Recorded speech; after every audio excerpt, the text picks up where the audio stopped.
Oi, gente querida, vamos orar juntos? Hoje eu quero meditar com vocês sobre um texto do apóstolo Pedro, na sua primeira carta, capítulo 3, versículo 12, que diz assim: porque os olhos do Senhor repousam sobre os justos, e os ouvidos estão abertos às suas súplicas, mas o rosto do Senhor está contra aqueles que praticam os males. Sabe, gente querida, é óbvio que nós todos somos pecadores. Esse texto, quando fala dos olhos do Senhor estão sobre os justos, não está se referindo à justiça própria, aquela que eu e você possamos conquistar através das nossas boas obras. Não, a Bíblia diz que todos pecaram e destituídos estão da graça de Deus, ou da glória de Deus. Mas a Bíblia também diz, em Romanos capítulo 5, versículo 1, justificados, pois, mediante a fé, temos paz com Deus. Ora, essa justificação significa que Deus atribuiu a justiça de Cristo a mim, pela fé nele. Quando você e eu cremos em Jesus e confessamos Jesus como nosso Senhor e Salvador, nós recebemos a justiça de Deus sobre nós e Cristo recebe os nossos pecados sobre ele. Não é assim que diz o profeta Isaías no capítulo 53? Verdadeiramente ele tomou sobre si as nossas transgressões. O castigo que nos traz a paz estava sobre ele, e pelas suas pisaduras nós fomos sarados. Então, meu querido, minha querida, eu quero dizer para você que é muito bom a gente saber que os olhos do Senhor estão sobre aqueles que aceitaram a Jesus como Senhor e Salvador.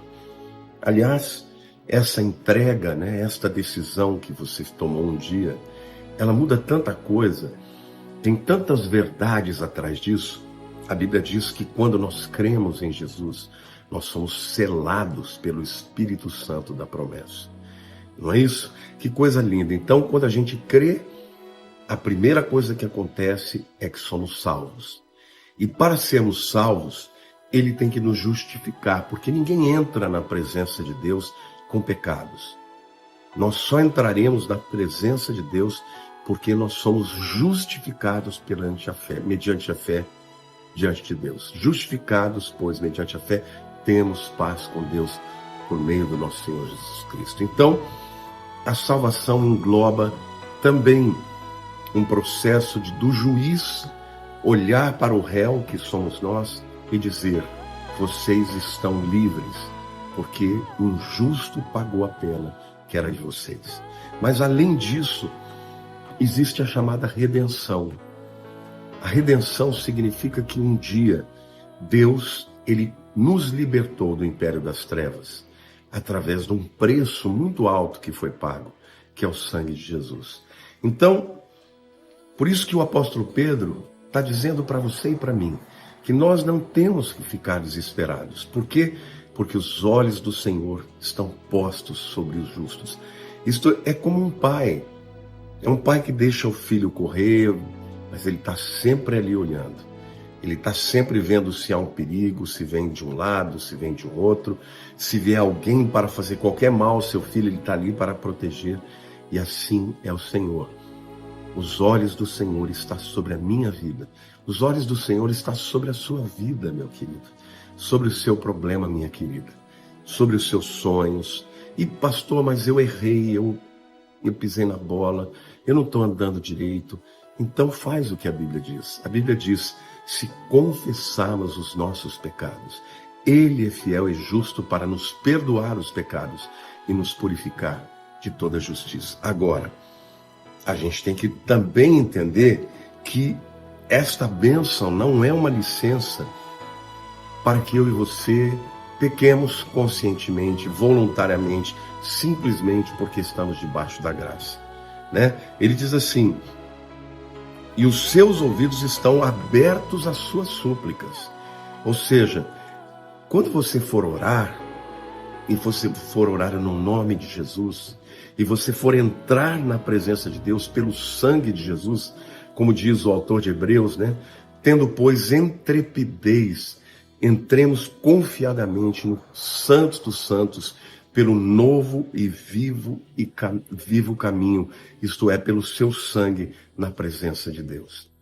Então, a gente pode chegar na presença de Deus e orar para Ele, e pedir as coisas que nós necessitamos para Ele. Por quê? Porque os seus ouvidos estão abertos às suas súplicas. Mas o texto diz: mas o rosto do Senhor está contra aqueles que praticam males.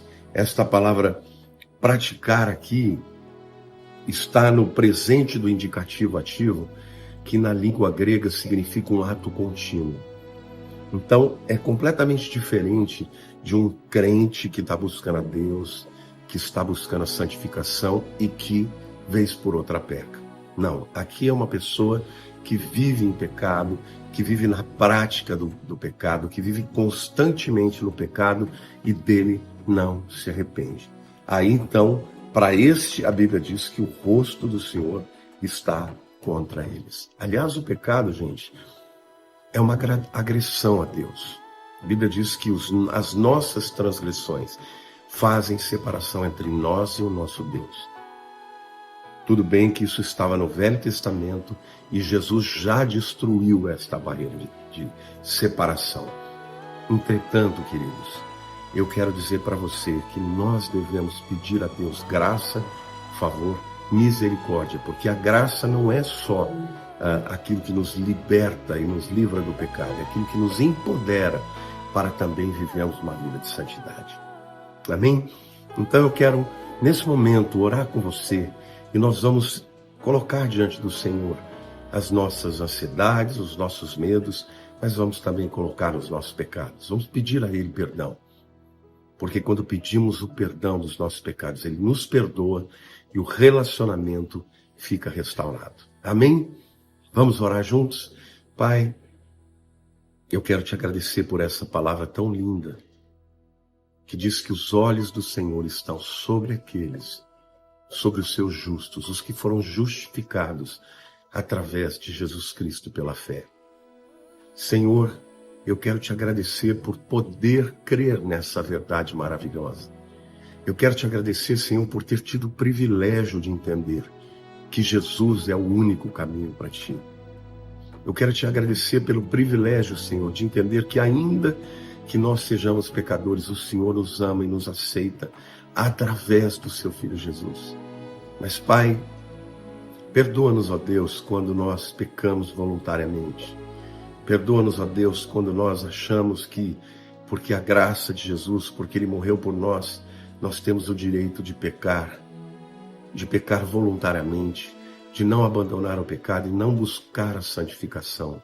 Senhor, a Tua palavra diz que aquele que anda em pecado é escravo do pecado.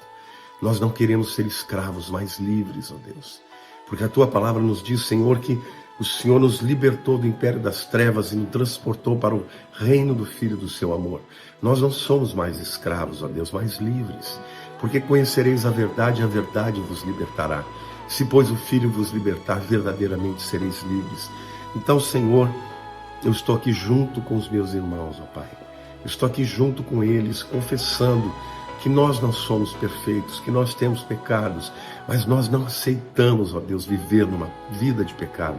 Nós queremos andar em santidade, andar no Teu Espírito e não satisfazer os desejos da carne. Nós queremos lançar sobre si, Senhor, as nossas ansiedades. Nós queremos, ó Deus, clamar e invocar o Teu nome e pedir o socorro para que o Senhor venha, Senhor, na nossa direção para nos ajudar e libertar. Por isso, Senhor, eu quero orar por aquele jovem que está preso nas drogas, ou talvez na prostituição, ou talvez, Senhor, na pornografia. Eu quero orar, Pai, por este marido que está traindo a esposa e não quer, e que se arrepende. Eu quero orar por essa mulher também que está vivendo uma vida imoral. Senhor, eu quero orar por todo aquele que é Teu filho, mas que Satanás tem feito coisas terríveis na sua mente, no seu coração. Senhor, liberta o Teu povo. Nós queremos andar, ó Deus, em santidade, porque diz a Tua palavra, seguir a paz e a santificação, sem a qual ninguém verá o Senhor. Nós queremos ter, Senhor, o privilégio de ver a Ti, Senhor, buscando esse processo lindo de santificação, que não vem pela nossa força, mas pela tua, que não vem pela nossa capacidade, mas pela tua graça e pelo teu favor. Senhor, inclina os teus ouvidos para as nossas orações e para as nossas súplicas, porque nós dependemos de ti, porque nós confiamos em ti, na tua bondade, na tua graça, na tua misericórdia, Pai. Ó Pai, oro pelas famílias que estão sendo destruídas pelo inimigo, pelos lares que estão sendo, ó Deus, abalados pelo inimigo. Restaura, Senhor. Põe a mão, Senhor, e restaura os relacionamentos de marido e mulher. Restaura, Senhor, os relacionamentos de pais e filhos. E restaura, sobretudo, o nosso relacionamento contigo, Pai. Pois oramos em nome de Jesus. Aleluia, aleluia. Queridos, Deus ama vocês. Vivam uma vida confessando os pecados quando erram, e você vai ver que a cada dia o Senhor nos leva mais perto dele e cada vez mais nos tornamos fortes para vencer o pecado. Amém? Deus te abençoe e não deixe que a acusação e a culpa do diabo destruam a sua vida, porque há um escape, e o escape é confessar os nossos pecados. Beijo grande no seu coração. Fique com Deus.